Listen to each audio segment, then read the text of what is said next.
자, 스마트폰에 유튜브를 누르시면 이렇게 위에 검색하는 게 있습니다. 검색을 누르셔서 여기다가 한국농수산TV를 검색을 하시면 이렇게 다양한 영상들이 있습니다. 자, 1등 마늘 양파고추 만들기 안희영 강사님의 강의 내용인데요.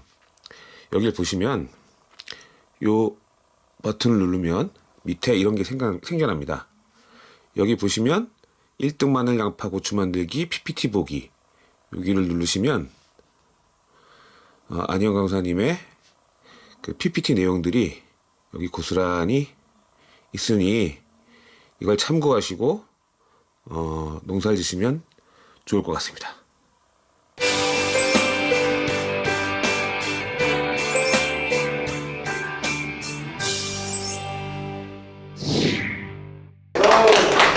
네, 인사드리겠습니다. 감자는 정확하게 이파리가 끄는 영양 생명 기간이 있고요. 이쪽 대하 쪽에서 있잖아요. 저 송산 쪽에서 5월날까지는 감자꽃이 만발해야 돼요. 근데 날짜가 그렇게 많이 남지가 않았어요. 우리가 꽃이 피기 전에, 한 일주일 정도 전에 꽃대가 조금씩 돌속에서 몸에서 나옵니다. 그래서 그게 보이면서 꽃이 피게 되는데, 그때에서부터 땅속에 줄기 끝에, 땅속으로 들어가는 줄기 끝에 감자들이 진진하세요. 그게 생식생장입니다. 근데 그 생식생장하고 구별이 되는데, 감자의 특성은 처음에 이렇게 온도가 추울 때는 냉해도 받고 막 그러는데, 그 이후에 감자가 이파리가 어느 정도 덮어지고 꽃이 나오기 시작할 때 되면은 갑자기 영양생장이 과다하게 돼버려요.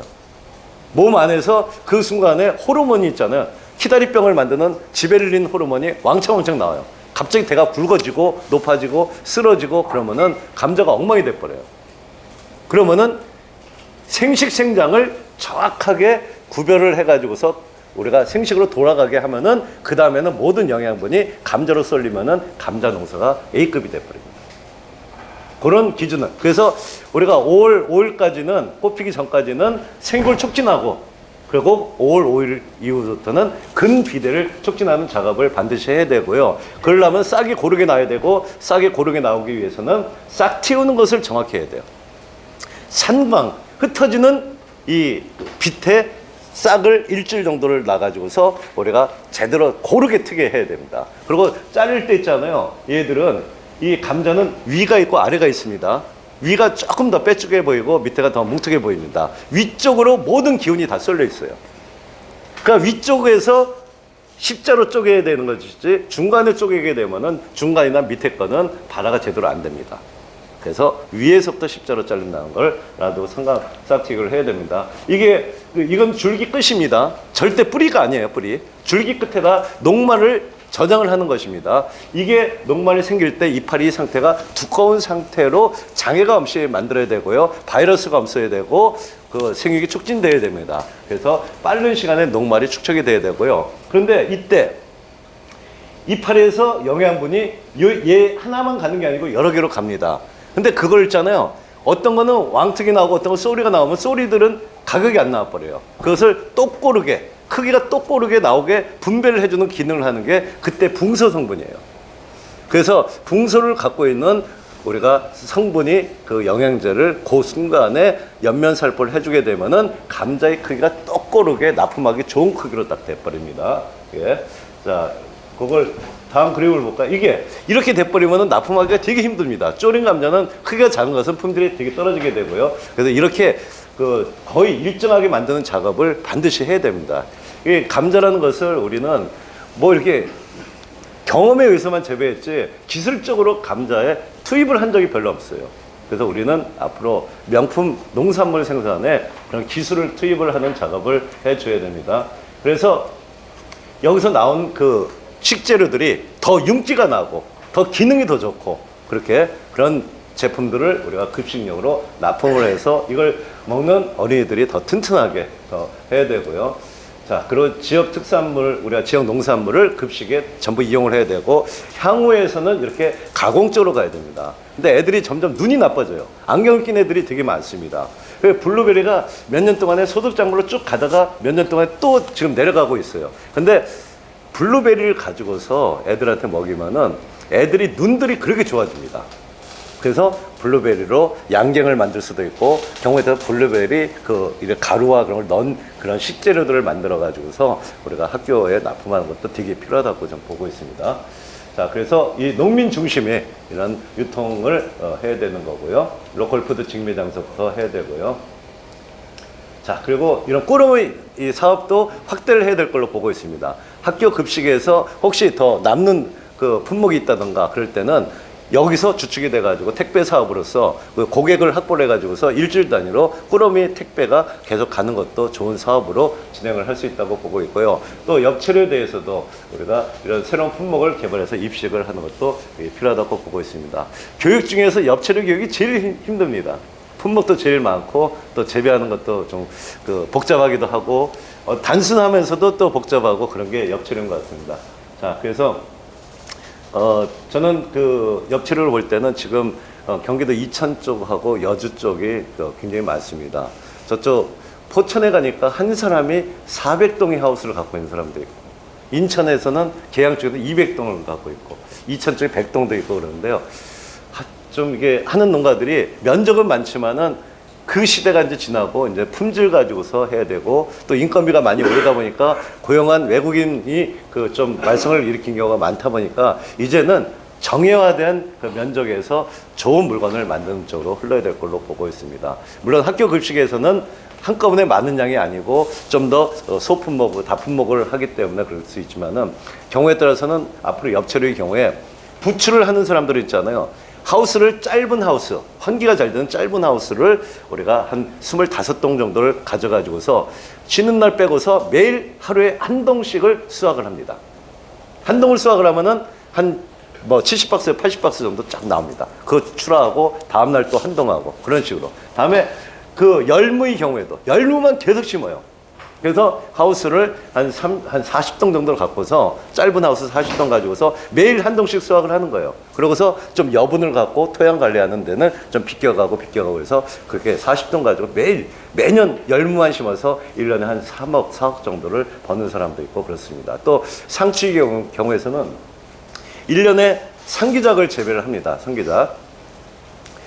근데 가격이 제일 높을 때는 6월 1일 날 딱 파종을 해가지고서 22일 묘를 키워서 6월 21일 날 정식을 하면은 7월 21일 날에 포기가 불어가지고서 아주 좋은 상태가 됩니다. 물론 관리를 잘하면은 심고 나서 열흘 만에 첫 이파리를 수확을 해요. 그리고 상추는 고온에서는 추대가 되고 맛이 써지기 때문에 추대가 안 되게끔, 생식생장이 안 되게끔 영양생장으로만 치중시키게 만들면 돼요. 근데 영양으로 치중하면은 이파리가 맛이 좀 떨어지고 약간 물러지고 그게 금방 그게 시들고 그런 게 많거든요. 그래서 영양생장으로 쏠리게 하면서도 품질을 유지 관리하는 게 그게 기술이에요. 그 기법만 잘 아시면은 여름철에도 오히려 전부 다 계곡에 가고 해변에 가서 그런데 횟집 그런 데서 전부 다 상추가 있어야 되는데 상추가 금추가 돼버립니다. 그럴 때 우리는 최상급의 상추를 엽채를 또 공급을 하면은 소득이 꽤 높습니다. 우리가 한 7년 전에는 그 논산 전체 지역에 그 상추에 대한 그 출하가 1년에 한 600억 정도 출하를 합니다. 상추 하나만. 근데 그 중에서 7월 말부터 8월 말까지 한 달 동안에 보니까 한 농가, 여러 농가들이 하루에 출하하는 게 2천만 원씩 출하를 했어요. 2천만 원. 한 사람이. 그래봤자 한 박스가 10만 원인데 상추 200박스 하는 것은 면적이 한 2,000평만 있으면 충분히 그건 하고도 남습니다. 거의 매일 이렇게 돌아가면서 수확을 했을 때 그 정도까지 나온 적이 많습니다. 그래서 우리는 이 학교 급식과 이런 걸 결부시켜서 좀 농산물이 이렇게 안 나올 때, 당경기 때 너무 비싸지 않게 우리가 기술적으로 우리가 꾸준하게 생산하는 작부 체계를 만들어야 될 걸로 보고 있습니다. 그렇게 하고 지금 깻잎 쪽에 깻잎도 이렇게 하고 있고요. 그래서 깻잎은 그 해가 짧아지면 꽃대가 나와버립니다. 그래서 이것은 밤에 조명을 꼭 해줘야 됩니다. 그래서 지금 금산 쪽에서 재배를 제일 많이 하고 있고, 다음에 밀양 쪽이 있지만은 논산 쪽이 요새 면적이 많고, 요 위쪽에 서천 쪽으로 조금씩 면적이 좀 뻗어가고 있는 단계입니다. 자, 그리고 여기 보면은 취나물입니다. 취나물은 80년도부터 충남 홍성 쪽에서 인공재배를 시작을 해가지고서 그 이후에서는 논산 쪽으로 가서 시설 수막 재배 가지고 많이 하다가 논산의 양촌이라는 데가 주산지였습니다. 근데 그 양촌 쪽이 전부 머위로 다 바뀌었어요. 머위. 그리고 머위는 한 열흘만 지나면 또 수확을 하고 또 수확을 하는데 취나물은 한 2배 정도 더 걸려요. 한 20일은 걸려요. 그러다 보니까 취나물은 거의 없어지고 여기는 부연 남면 쪽입니다. 이 남면 쪽에는 한 120 농가 정도가 취나물을 하는데 작년도에 시세가 제일 좋았던 것 같습니다. 한 박스에 평균적으로 한 2만 원씩은 다 넘었습니다. 이게 한 동에 뭐 한 100박스까지 나오고 그렇게 합니다. 이게 취나물. 그래서 앞으로 이런 뭔가 산채를 중심으로 하는 이런 생산 농장들도 꽤 필요하다고 보고 있고요. 배추에 대한 거. 또 파를 하게 되면은 파는 또 전문 농장으로 해서 이 대파서부터 시작을 해서 쪽파하고 양파하고 마늘 종류 파 쪽으로 하시면 됩니다. 참고로 이게 얘들은 이제 파 종류들은 원래 유황을 되게 필요로 합니다. 유황을. 그래서 만약에 파밭에서 지금 녹인병이 있고 문제가 있다 그럴 때는 그 유황을 주 원료로 만든 모두싹을 연면 살포를 하게 되면은 이 끝까지 깨끗한 상태가 유지가 되면서 최상품이 파 종류들을 만들어낼 수가 있습니다. 예. 그리고 이게 지금 쪽파죠. 제가 이게 쪽파에 대한 책을 한 180페이지짜리를 하나 썼습니다. 쪽파. 예. 이것도 점점 식재료 중에서 이 큰 대파보다는 겨울에 찌개용으로 많이 들어가죠. 이거보다는 연중 소비되는 쪽파 쪽으로 많이 흐르고 있습니다. 그래서 그 예산 신련 쪽이 여름 쪽파의 완전 주산지입니다. 하우스에서 쪽파를 종구를 구해가지고서 꽂는 날짜서부터 정확히 25일 만에 수확을 하는 게 여름 쪽파입니다. 25일. 그것도 처음에 물이 없으면 쪽파가 싹이 안 터요. 그래서 물을 며칠 동안은 엄청 많이 줍니다. 그런 상태에서 우리가 여름에 덥다 보니까 빨리는 크는데 가늘고 무게가 안 나가죠. 한 동에 한 70박스밖에 수확을 못 합니다. 그것을 기술을 투입을 하게 되면은 100박스까지 늘어납니다. 무게가 품질도 더 좋고 맛도 더 좋고. 그래서 우리가 한 박스에 그때는 10만 원씩 하기 때문에 우리가 30박스는 한 동에 300만 원씩을 더 받게끔 다 만들어 드리고 있습니다. 그래서 여러분께서도 혹시 이런 걸 재배하다가 문제점이 생길 것 같다, 예측이 되는 또 어려운 문제에 대한 것은 미리 문자로 이게 질문을 해주시면은 최선을 다해서 답변서를 드리도록 하겠습니다. 또 시금치에 대한 거, 여름이 제일 재배가 어렵죠. 그래서 여름에 내서성을 높이는 작업에 대한 것도 하우스에 대한 개선과 또 이런 여러 가지 시설들이 병행에 따라 가야 됩니다. 그래서 충주 쪽이나 그런 데서는 여름 시금치들도 많이 재배를 합니다. 다만 여름에 침수가 되다 보니까 좀 많이 망가지는 그런 게 있고요. 또 덥다 보면 이게 물르게 되는데요. 이것을 요새 하기 위해서 차광막 중에서 요새는 투명 차광막이 나옵니다. 우리 갑바 얇은 것처럼 있잖아요. 우리가 쿨 매트라고 그럽니다. 그래서 그걸 씌우게 되면은 빛은 들어가는데 열이 안 들어가요. 그래가지고서 한 하우스가 그걸 씌우게 되면은 한 6도에서 7도 정도 떨어집니다. 만약에 엽채류 하시는 분들께서는 바로 그런 부분들을 여름에 뜨거울 때 얼마나 힘들어요. 그래서 그런 것을 보조 사업으로 해서 그게 씌우고 그러면 좋습니다. 특히 하우스가 제일 어려운 게 여름입니다.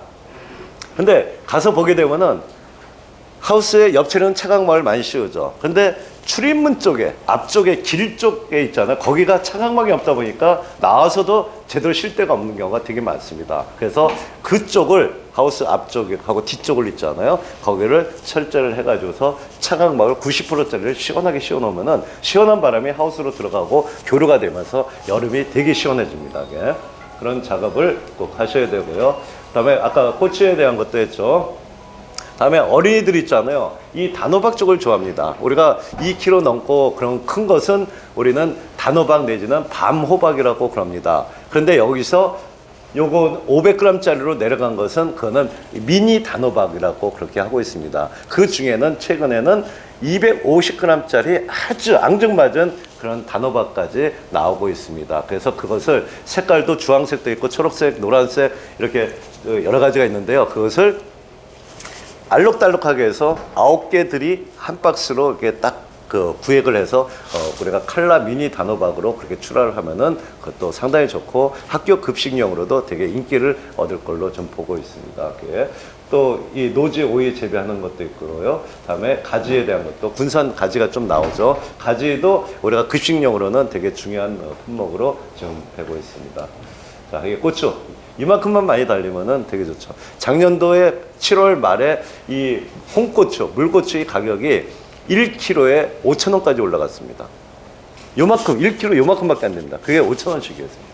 그래서 만약에 우리가 이 지역에서 농촌에서 뭔가 우리가 좀 더 돈을 더 벌고 싶다 그렇게 할 때는 터널 재배를 통해 하고 이 바닥에다 호스에다가 물과 비료를 주는 점적 호스를 깔아 가지고서 그 전문적인 고추 농장을 만들었을 때가 평당 조수입이 제일 높습니다. Here we go.